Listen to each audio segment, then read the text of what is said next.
Welcome back to another episode of the Florida Captain. We're approaching the halfway point on our journey from the east coast of Florida to the Gulf, headed to Sarasota. But the journey hasn't been easy. Electrical issues, engines failing to start, overheating sporadically, and now a narrow lock we have to traverse on one engine, just as the wind begins gusting directly against our stern, affecting our ability to control the boat in this tight space.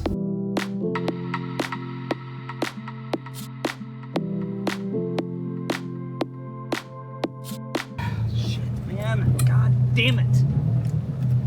Brian, catch a rope when you can. Catch this rope right here, right there. We finally got our stern under control. Without the port engine, and the wind was hitting us in the worst place to be able to control the aft part of the boat, we finally got it against the wall, made a couple of taps and some new scratches, and at the same time, one of the rear cleats that Greg in the back was trying to tie to backed out, which meant the cleat was no longer usable. So part of having a new boat, part of the experience in a new boat is discovering these things along the way, and honestly you kind of have to go through it.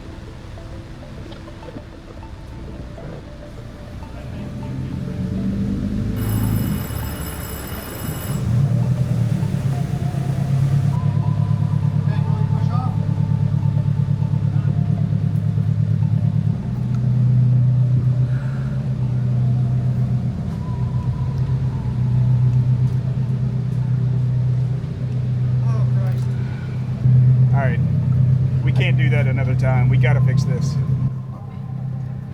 Oh, fuck. That was fun.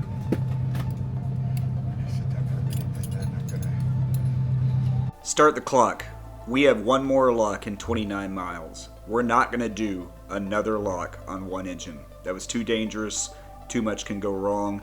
The challenge is getting to that last lock with two engines. We're going to fix this between now and then. Is that overheating? It is. Oh, fucking hell. Cleats water. Starboard. Cruising through LaBelle. Looks decent. Hey, Bridgemaster, we have some debate here. I'm going to go on the south side, right? Not the north side. Absolutely wrong. North side, Captain, on this direction. West, north, east, south. Understood. The issue really is, Captain, we have very fast, what I call cigar boats that come by here at about 60 miles an hour, and they take that coast side going east. So this is just to keep any kind of accidents out of the way. We appreciate that. Thank you. There doesn't seem to be any slowing down of those boats. I've noticed. Yeah, we have had a couple close calls, and it just isn't real pretty.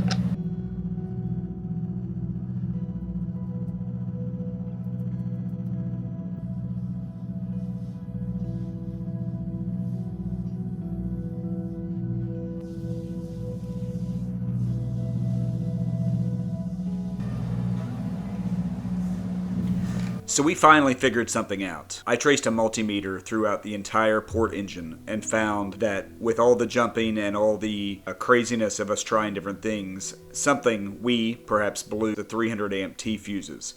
So, I mean, there's still a lot wrong, bad lugs, corroded wiring. We were trying to fix it along the way. But by installing new T fuses and still combining the battery banks, we were able to get that port engine started reliably, at least for this journey. We'll fix it when we arrive at our destination. Hey, Franklin, we have a finicky port engine. Can we leave it operating when we're in? Yeah, Roger, Captain, no problem. Thank you. I've never been so excited to have two engines. Port tie, Greg. Port tie.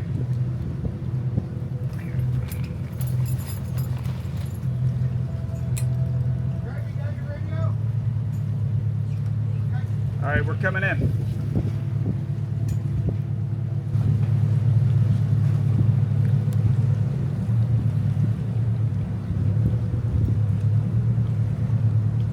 It also looks like we're going to do about a foot adjustment here.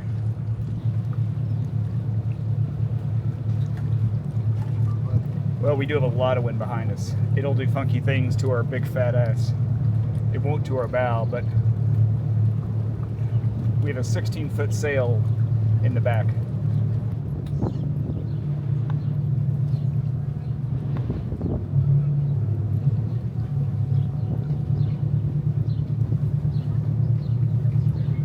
Fast over here, 1 foot. Fender is touching.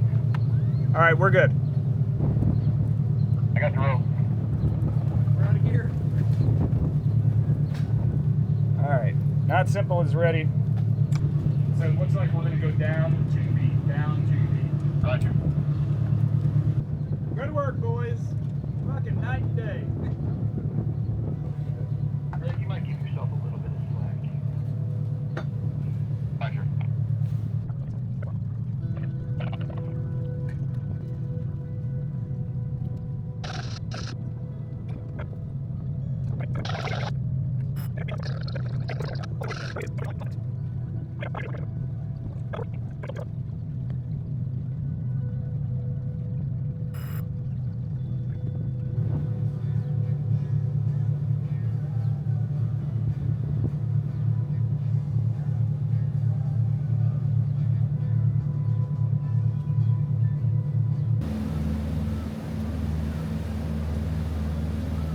Alright, that's the last fucking lock, so we have no time constraints.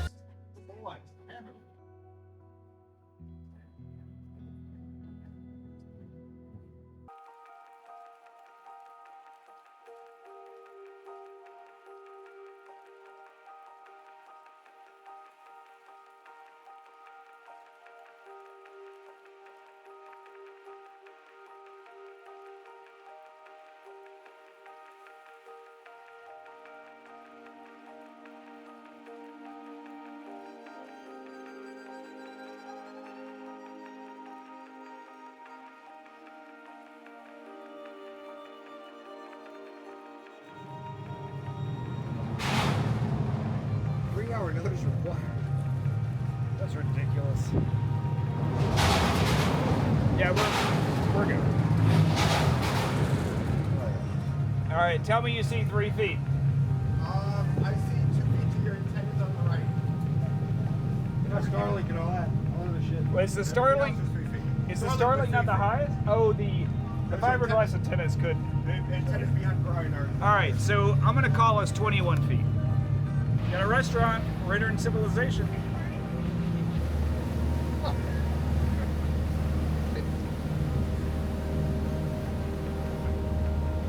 pushed it 2 things.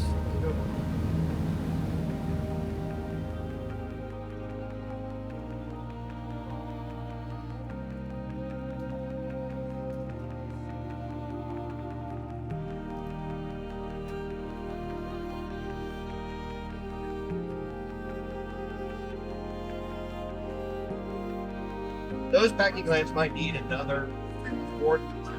Yeah.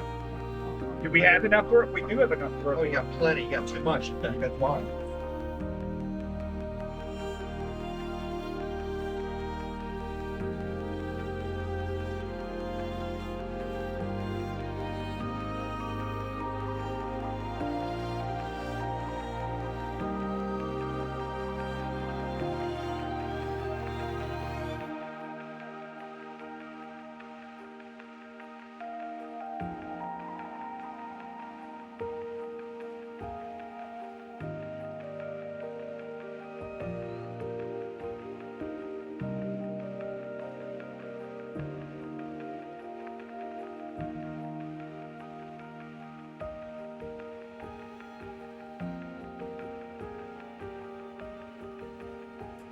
So, as if we hadn't had enough for today, we knew we were heading into a storm system and there was no way to avoid it. To get to Fort Myers Beach, we had to go right through it.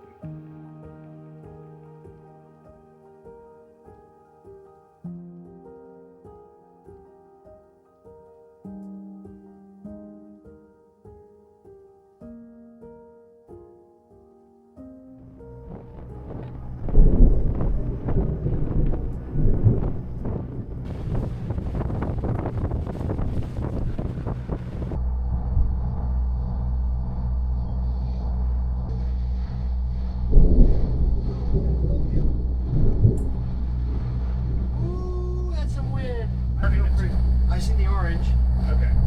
over there. Should we try the wipers? They don't work. Dude, it is. Here, go look, go look. We gotta go far left. Oh yeah, way over here. See it now. Me. Alright, that's You see it? You see it now? The next one is.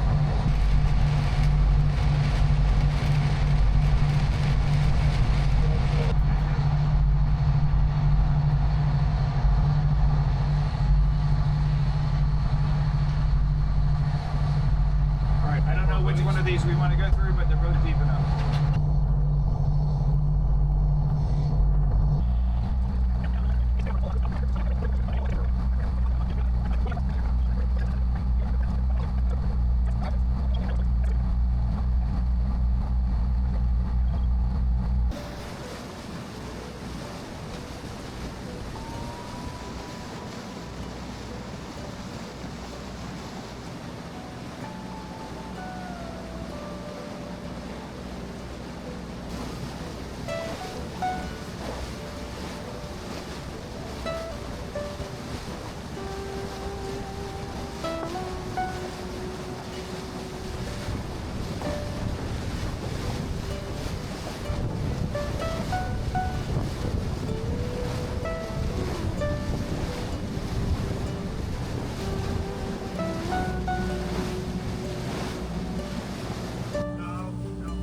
The hell is fine. Dolphins! Look at these. Look at them.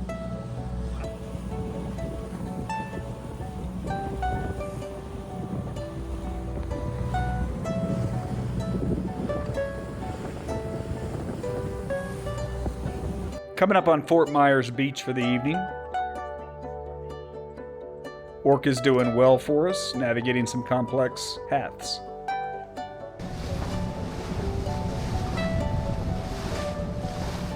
Our first entry into the Gulf of Mexico, Gulf of America if you prefer. Sun starting to set.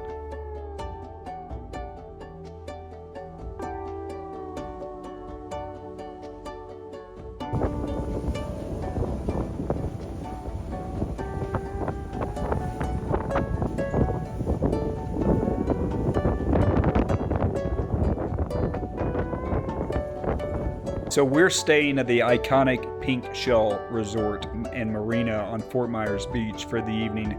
Gets us as close to the Gulf as we can get for a straight shot north. This area was devastated by Hurricane Ian, and even in the satellite shot, you see no marina. We'll be on the backside on the ICW path.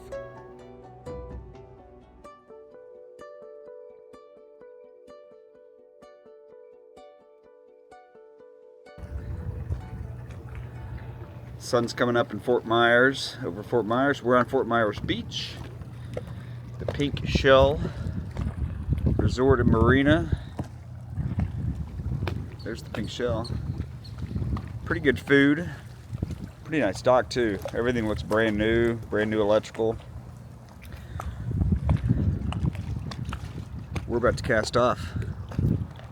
Alright, our final morning, I'll do a little route planning. So we started what's marked as Port St. Lucie. We started in Stewart, came across. So this morning we wake up in Fort Myers Beach. So still learning the Orca. It's been a fun test. We're going to explore. We're going to head to Riviera Dunes, just north of Sarasota. 70 nautical miles, that's as the crow flies. So we're going to navigate to from our current location, and we're going to mark our departure at 8 a.m. Alright, 91 miles sounds more correct. We got to kind of cut in the river a little bit.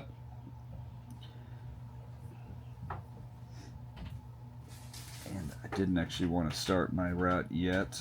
So let's look at the weather on the route. So what I like is it actually puts degrees and times. You know, some of the newer chart plotters may do this, but it just feels very natural on a tablet. 70 degrees and sunny. About 10 knots of wind. which is not bad. 20-mile-per-hour gusts here and there wouldn't be great, but it's mostly out of our south, which might even help us. Wave height, this is what I really care about. 1.1, 1.2 feet, 1.6 feet with a period of 2 or 3 seconds coming out of the south, so it's a following sea. I don't know that we could ask for a better day.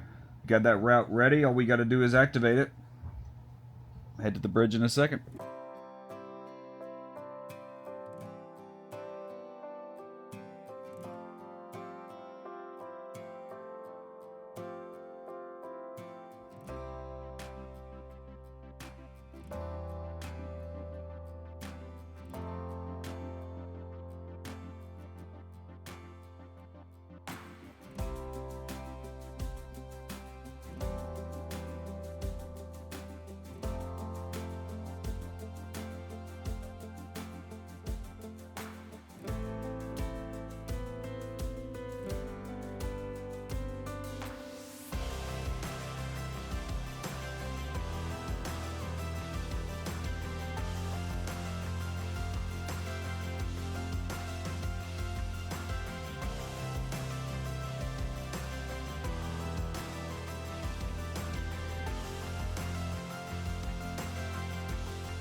Do a few jobs while we're underway here.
Look!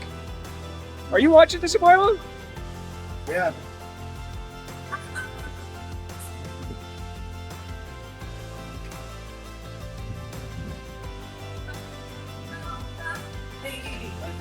Playful dolphins this morning.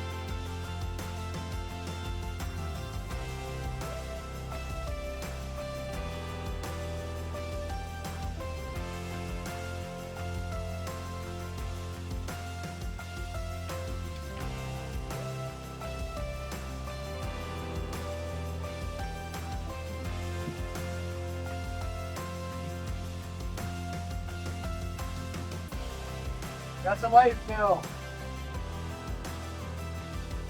She danced one like a dream.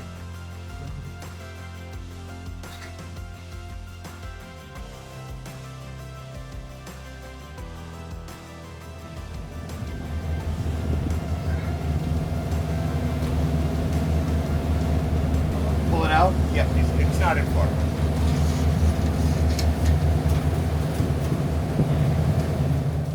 Just an update on our engine electrical issues and overheating. We finally figured some stuff out. One, we know we have a coolant leak, so we're hoping that's something simple, but we at least know how to keep things topped off to keep our engine temperatures under control, our coolant temperatures under control. And overnight, we solved some battery electrical issues, and we're really not going to have to shut down the engines today. So once we have them started, we're fine. we're just going to keep rolling. We'll shut them down one time in Venice for fuel. Cabbage Key off to the left.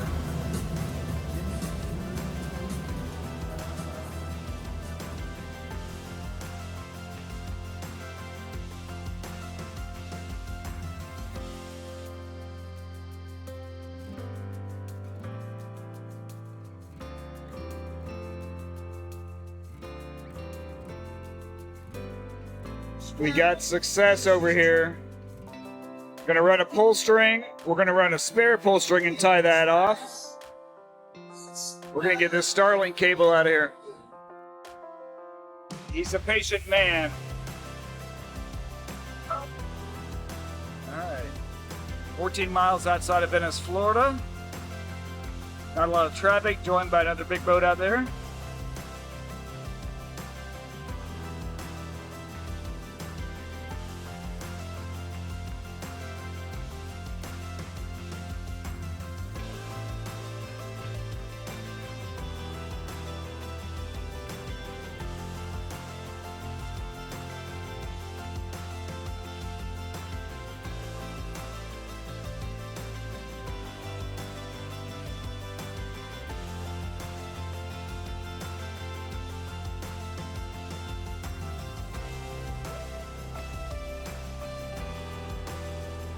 We're headed into the Crow's Nest Marina for some diesel for our final leg up to Sarasota and Bradenton.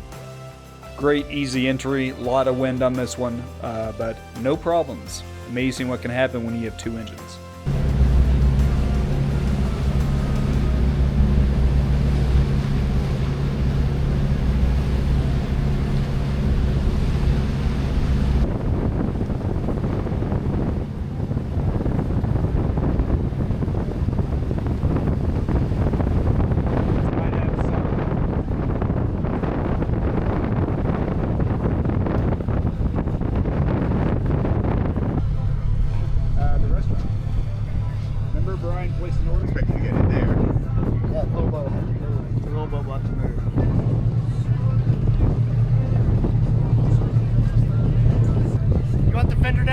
Yeah.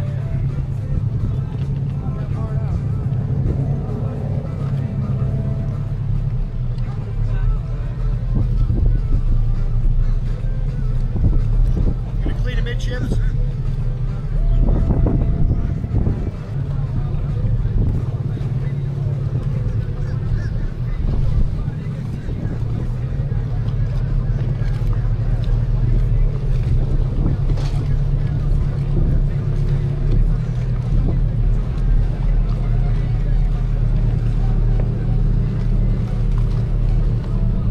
Back on. Is it back on? Back on, Greg.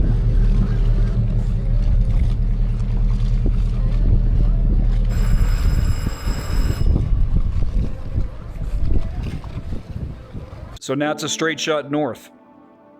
We're going Venice, up past Sarasota, Siesta Key, that's home, up to the Bradenton area, across the Manatee River, to Riviera Dunes. Siesta Key in the distance.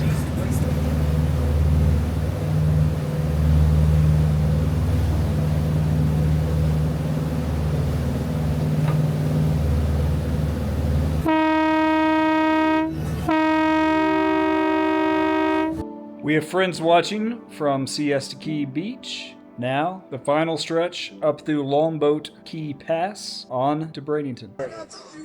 Oh, there it goes.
Greg, look ahead. Look above you.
I think it's basically brewed at the same time as they're brewing regular writing.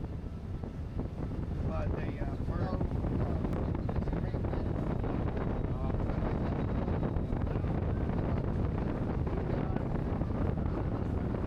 On our last leg, I can tell you on this journey not everyone liked our wake, but a couple of e-foilers showed up and really enjoyed the wake. Finally arriving to Riviera Dunes after 3 days and about 16 hours on the water. Riviera Dunes is 6 miles up the Manatee River from the Gulf. It's pretty much a hurricane hole type marina, very well protected from the south and from the west. Brackish water, which has a much lower salt content. It should be a great home for the boat.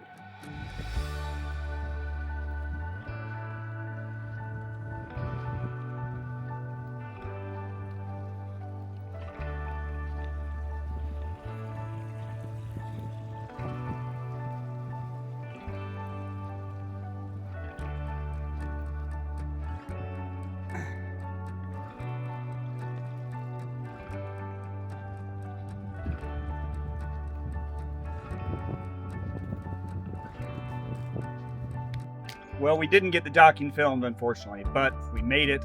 It's been a great day. Everything worked as planned. We really didn't have any overheating. We didn't have any engine or electrical problems. So we deserved a good day. But we're here, Riviera Dunes in Bradenton, Florida. We're in our slip, and now we can start what's next on the phased list for the boat, which is improving a number of systems, solving a number of things that we learned on this journey, and getting her ready for a great summer.